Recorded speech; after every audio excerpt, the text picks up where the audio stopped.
दादरमधल्या हिंदमाता परिसरामध्ये सुद्धा पाणी साचलेलं आहे।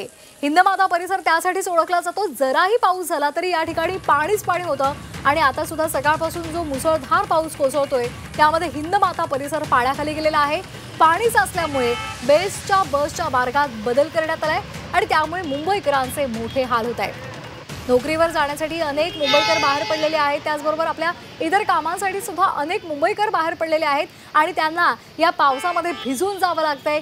पाणी गुडघाभर साचलेलं आहे आणि त्याच पाण्यातून त्यांना मार्ग काढावा लागतोय। या संदर्भात अधिक माहिती देत आहेत आमचे प्रतिनिधी सीमा आडे। सीमा, सध्या मुंबईकरांची अवस्था अत्यंत बिकट झालेली आहे। वरून मुसळधार पाऊस कोसळतोय तर खाली गुडघाभर पाणी आहे, त्यातून त्यांना मार्ग काढत त्यांच्या कामाच्या ठिकाणी जावं लागतंय।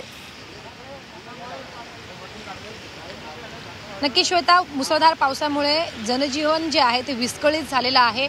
खरं तर मुंबईची तुंबई झालेली आहे आणि ज्या ज्या भागांमध्ये दरवर्षी पाणी साचल्याची जी भीती असते प्रशासनाला आणि नागरिकाला, अगदी त्यानुसारच सगळ्या परिसरामध्ये सखल भागांमध्ये पाणी साचल्याचं चित्र आपल्याला पाहायला मिळत आहे। मी सध्या दादर हिंदमाता परिसरामध्ये उपस्थित आहे आणि श्वेता, दरवर्षीप्रमाणे पहिल्याच पावसात हिंदमाता परिसर संपूर्ण पाण्याखाली गेल्याचं आपल्याला पाहायला मिळत आहे।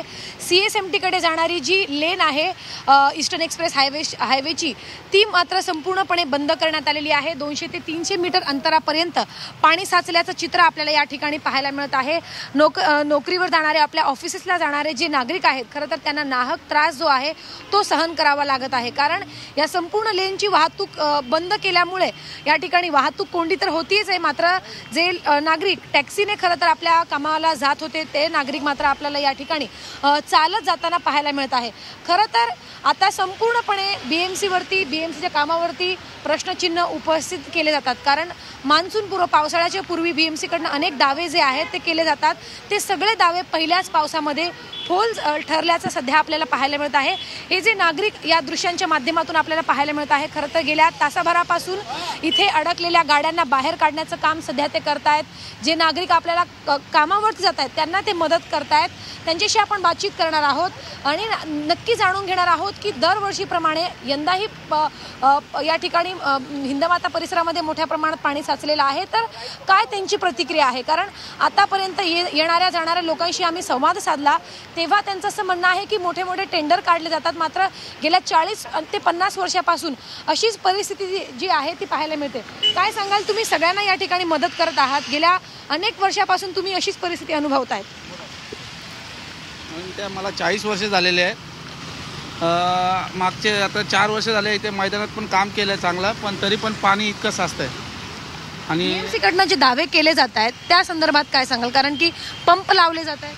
पंप वगैरे सगळे लावलेले आहेत ते, पण जी परिस्थिती आहे जेणेकरून तीच परिस्थिती आहे, जे पहिल्यापासून जी परिस्थिती आहे, एवढे पंप लावले तरी पाणी भरतं, सगळं काही होतं इथे। आज बघा तुमच्या नजरेसमोर आहे सगळं काही, एवढं काम करून सुद्धा इकडे सगळं जी परिस्थिती आहे तीच आहे। गेले 40-50 वर्ष झाले तीच परिस्थिती आहे। तर नक्कीच गेल्या 40-50 वर्षापासून हिंदमाता परिसराची अशीच परिस्थिती आहे असं स्थानिकांचं म्हणणं आहे। खरं तर अनेक स्थानिक या ठिकाणी लोकांना मदत करतायत, पोलीस प्रशासन या ठिकाणी दाखल झाल्याचं आपण बघतोय, मात्र या ठिकाणी दोन्ही लेनला, एकीकडे CSMTकडे जाणारी जी लेन आहे ती पूर्णपणे या पाण्याखाली गेल्याचं आपल्याला पाहायला मिळत आहे, तर दुसऱ्या बाजूला सुद्धा अशीच परिस्थिती जी आहे ती पाहायला मिळते। त्यामुळे आज आठवड्याचा पहिलाच दिवस आहे आणि घरातून कामावरती जाणाऱ्या मुंबईकरांना, नोकरदार वर्गाला मात्र मोठ्या प्रमाणात नाहक त्रास जो आहे तो सहन करावा लागतोय।